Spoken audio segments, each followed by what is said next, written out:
Yeah, g'day, kia ora, Carl Bromley here for Is It Just Me NZ.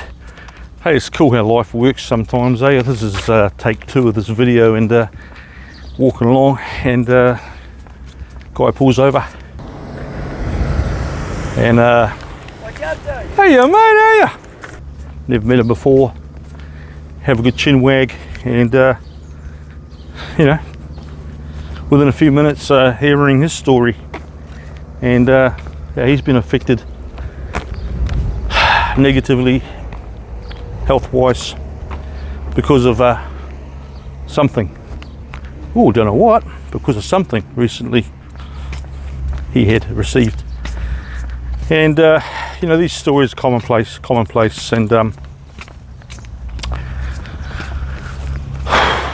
I said too much already?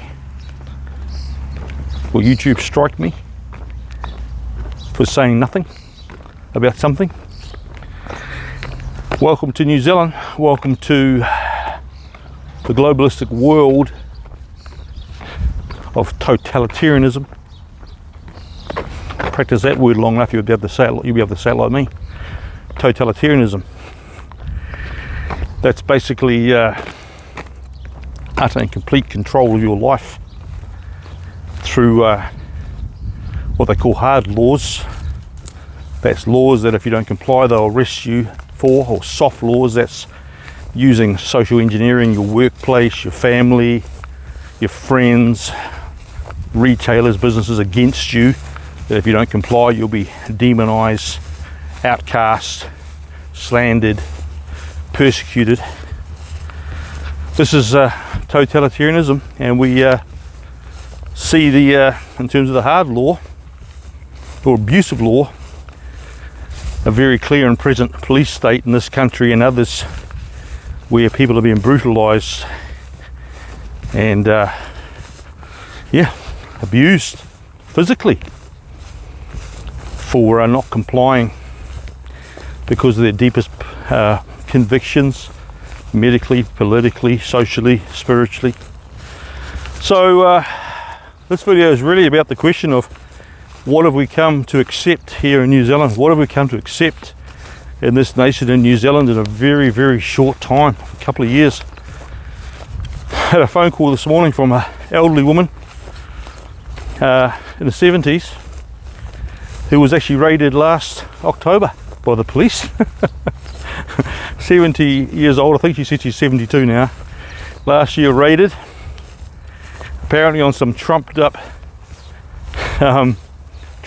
justifications that apparently she was told that she threatened to kill someone. For the life of her, she can never remember even saying anything like that. Most of her friends didn't even know she had a firearms license or firearm, nor could the police present any evidence of such a claim.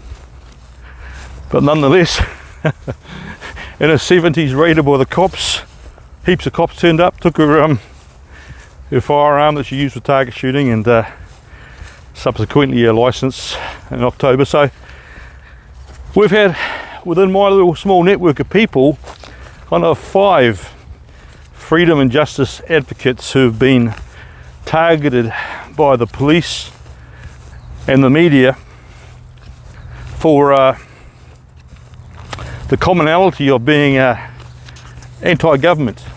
Even this lady in the 70s said that they said in their justification that she's anti-government. Amazing. So within 17 days of 2022, I know of 5 significant freedom and justice advocates who've been targeted by the police or the media hit jobs. Well, it started with us on New Year's Eve and into the wee hours. I count that as 22, by the way. I'm being gracious because our experience of it was in the new year, the wee hours of the morning when we found out what happened. Targeted me, and justifications given, lies, distortions, utter lies in some regards, trying to paint me like I was mentally unstable, trying to paint me as if I was a fraudster liar. But some of the information very clearly political. I've attended anti-government anti-mandate, anti-hate speech rallies. But I'm pro-choice, people's decision for it. Well, I guess I've just, if you're watching this YouTube video, I've just edited a piece out because I mentioned a word that I can't talk about on YouTube. Let's get struck. So anyway, you know what I'm talking about. I had to edit that out. But you know, these things I'm accused of are so false. I'm not anti-government. I believe in good, godly, righteous, law-abiding, fair, safe, healthy government. I'm just anti this government's policies on a number of things. But they love to twist and distort, you know. So there's me. They try to paint me out to be a fraudster, saying I'm not a registered nurse. Guess what? I am a registered nurse. And if you've got $1 million you want to bet on it, you put your money up and I'll show you the evidence of that, okay? Right? Try to paint me up like I'm not mentally stable. Said I haven't been taking my medication for depression. Well, I don't have a clinical diagnosis of depression. I'm not required to take medication for depression. The last 8 months have been great, actually, amidst the darkness and the up and down days, but it's very healthy and normal for you as a human being to have a broad range of emotions, ups and downs. It's actually unhealthy if you don't. So just lies, sophistry, twisting, distortion. So there's me, and then 5 days later, another man concerned about the direction of New Zealand, a firearms owner. Well, no, actually not a firearms owner, because he didn't actually have a firearm, but a firearms license holder who did not own or possess a firearm. But again, like me, speaking out against the government, ransacked by the police in numbers, heavily armed, shoved to the ground, charged with obstruction. Why? Anti-government, anti-mandate, blah, blah, blah, blah. And then we see Brian Tamaki, pastor of Destiny Church, leader of Destiny Church, arrested, put in jail for 10 days at least. Why? Because he was originally arrested for exercising his human right, his God-given right to protest. Amazing. I'm talking over the last 17 days here, right? And Derek Tate is Destiny Church pastor in Christchurch, one of Brian Tamaki's men. Massive hit job done on him by Stuff Media. You see, if they can't invade your home or raid your home because you're a firearms license holder, and I assume Derek's not, otherwise I guess they would have. I don't know that for certain, just an assumption. But they do a massive big hit piece on him on Stuff News, Stuff NZ. And then a couple of days ago, passionate freedom and justice advocate Brad Flutie from the north, far north, went into a bottle store without a mask, said he had a mask exemption, held to his belief and conviction and right not to have to prove that. And for his trouble, I think it was a cop who took a swing at him, pepper sprayed him. He left the shop, several cops gathered around him, one guy in mufti, they tasered him.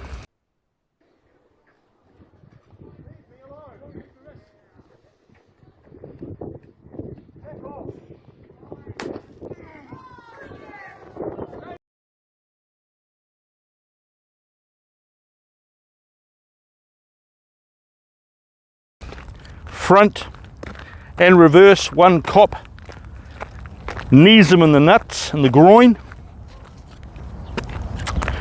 Finally, after the second tasering, where this cowardice patsy and mufti tasered Brad in the back while he was walking peacefully away, they finally get him on the ground, dominate him, as they love to do. Brad saying, "I've committed no crime." And apparently, to this time, my understanding is Brad was not charged of anything. Not charged of anything. Think about that. So what have we come to accept in New Zealand? What have most Kiwis come to accept blindly and willingly, willing to turn a blind eye and a deaf ear to, because they haven't really been affected to the point that it's made them concerned about their welfare or rights. They're quite happy to go along and watch this kind of abuse and police state thuggery and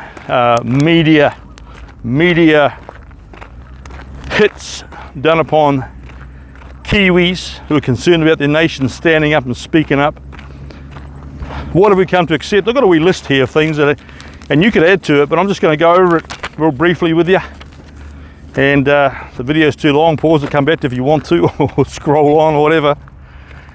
But our right to movement, we've accepted that. We have accepted, for the most part, as Kiwis, the loss of our right to movement, not only around the country but internationally. We've accepted that. We've accepted that at any given point in time we could be put on home detention, home confinement, locked out of our homes. We've accepted that as Kiwis. We've accepted major government and mainstream media censorship of a unprecedented level. I won't go into details of the video, it's going to be too long. But we've accepted incredible, unprecedented censorship by our government and mainstream media and social media. Kiwis have just accepted this. They have somehow obliviously ignored the reality that you can't research information, data, outside of the single source of truth, the government appointed, government employed silos of so-called government experts and mainstream media. We've accepted this as Kiwis. So we've accepted a deprivation of access to information. We've accepted the sanctioning and criminalisation and regulation against freedom of speech. And so now anyone who wants to voice an opinion, data, information, beliefs even, convictions against the government narrative, you are incredibly sanctioned. As I said earlier, through hard law or through social soft law, where you are deemed as this crazy person, a conspiracist, or a selfish person, or a hesitant person, or a far right person, even a white supremacist, or whatever terms. We have accepted this as Kiwis, that it's somehow become acceptable to most Kiwis that people can be defamed and slandered and bullied and harassed by all these social sanctions just because you want to express yourself, your belief, your scientific position and data information. This has become something sanctioned now. We've accepted government and social persecution of dissidents. We've accepted the use of misinformation, twisting, deceiving, distortion of terms that people are using, as I just mentioned a few of them now. And we're tolerating non-representation. We're tolerating the reality that MPs no longer represent New Zealanders. They just have a deaf ear. You can't talk to them. They won't listen to you, nor will the police in general. All these things. We've accepted police thuggery and brutality against those who are holding to and expressing different positions in the government or the general social narrative. We have accepted now consistent, persistent violation of the Nuremberg Code. We accept now that people do not have genuine informed consent for medical treatment. We accept this now. This is stuff that Nazis were held accountable to, and because of violation of people's rights to refuse medical experimentation. And out of that came the basic standard medical practice of informed consent, knowing what you're getting, what's in it, what's all the possible risks. We've accepted a violation consistent of the Nuremberg Code now. We accept government blackmail. We accept blackmail from employers and companies against staff, that they can be blackmailed and coerced out of their careers and vocations and jobs.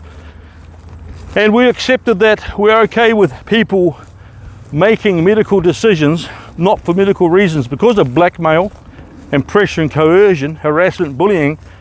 People are taking medical treatment just to save their jobs so they can be with their families, holiday together, travel, and perhaps placate the threat of destructiveness affecting their relationships, marriages, partnerships, parent-child relationships.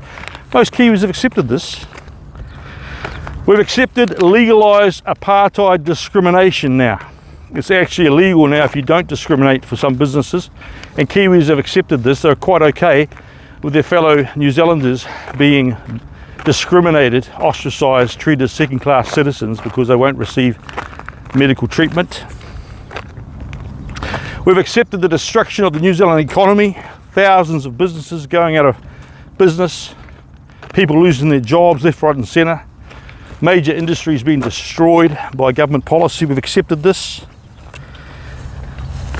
We've basically accepted lies, deceit and distortion of reality by this government. We have basically accepted the violation and theft and rape of our freedoms and rights as Kiwis. That's a long list, folks, but I'll tell you what, it's not an exhaustive list. I'm sure you can add to it, sadly. Folks, this is no longer New Zealand that we're living in. This is the product of Marxist ideology. And for me, Marxist ideology is based in deceit and lies, whatever it takes to get your way. Spiritually, I believe it's an ideology of Satan, because Karl Marx said one of his life goals was to dethrone God. But this is the result of a Marxist globalist ideology, which is very much also fascist, ironically, because when it comes down to it, Marxism and fascism meet in the middle to form a totalitarian state, and we can call this a globalist ideology. So anyway, just a bit of reflection today. How have we got here? How have we come to accept all of this abhorrent, toxic culture as a nation? Makes me feel sick in my stomach right now physically as I reflect on these things and consider it. What are you going to do about it? What side of history are you going to be on? You're going to continue having a blind eye and a deaf ear, allowing these kind of atrocities that we would equate to extreme fascist or extreme communist regimes and dictatorships? Are you going to sit back and have your latte and sit in your restaurant because you've complied while your fellow Kiwis who are standing up, sacrificing, are being raided, abused, physically violated, mocked, slandered?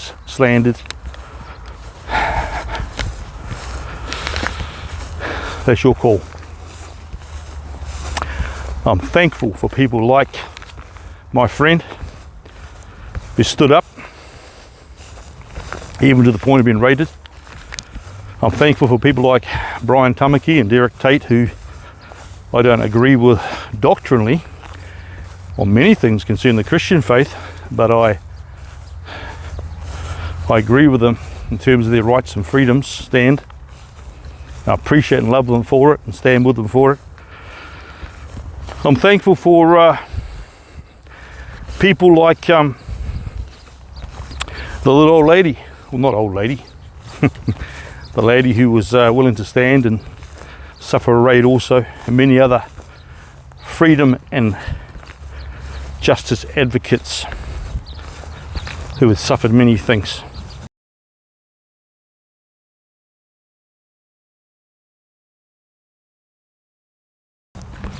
Thank you for showing us the Kiwi spirit, and a spirit that believes in true freedom, true justice and true righteousness. Thank you for not being selfish. Thank you for not being a coward. Thank you for standing up and taking the costs and receiving the hits, because you love the spirit and heart and soul of a New Zealand that once was.